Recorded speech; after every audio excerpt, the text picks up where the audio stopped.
أعوذ بالله من الشيطان الرجيم بسم الله الرحمن الرحيم رب اشرح لي صدري ويسر لي أمري واحلل عقدة من لساني يفقهوا قولي ربي زدني علما. May the peace and blessings of Allah subhanahu wa ta'ala be upon all the prophets and those who follows them. Assalamu alaikum wa rahmatullahi wa barakatuh. Today I am going to share some thoughts about Dawah, convey versus convert. In the Islamic tradition, the concept of outreach and spreading the message of Islam is deeply rooted in the message of idea of conveying rather than converting.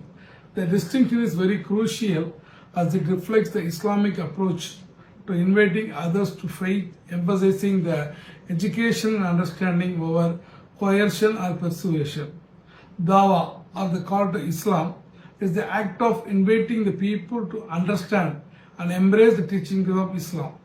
It is based on the principle of conveying the message of monotheism and the prophetic mission of Muhammad Sallallahu Alaihi Wasallam as expressed in the Quran and Sunnah.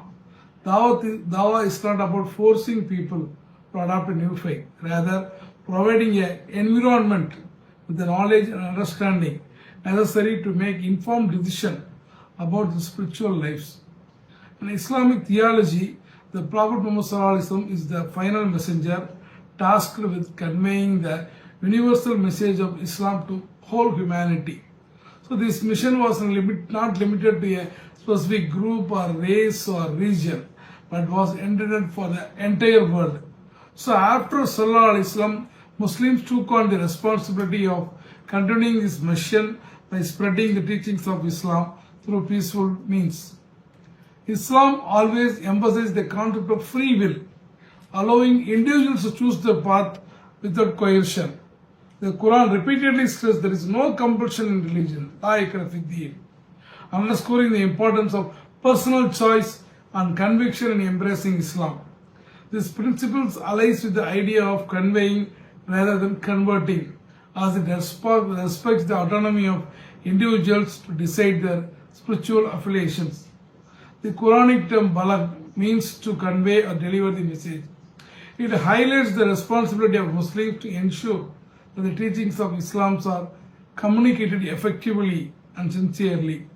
This reinforces the idea that the primary duty of Muslims is to convey the message, not by converting others to Islam.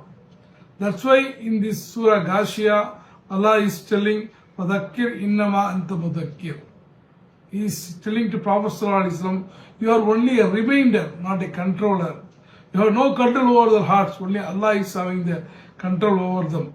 So even the jihad, which is the most misunderstood term in Islam, which means for striving God's cause, which was the duty of Prophet and the Muslims, did not aim at converting people to Islam. Rather, its aim was to remove all the obstacles in the way of Islamic message so that the Islam can be delivered freely and people would not be prevented from listening to it or to know it. That is the role the Prophet ﷺ can fulfill to remove the obstacles which prevent him from delivering his message. So in summary, the Islamic approach to outreach is centered on conveying the message rather than converting.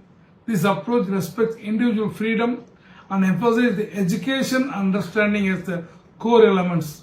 By focusing on conveying rather than converting, Muslims aim to provide a clear and respectful invitation to Islam, allowing individuals to make informed decisions about their spiritual paths. Assalamu alaikum wa rahmatullahi wa barakatuh.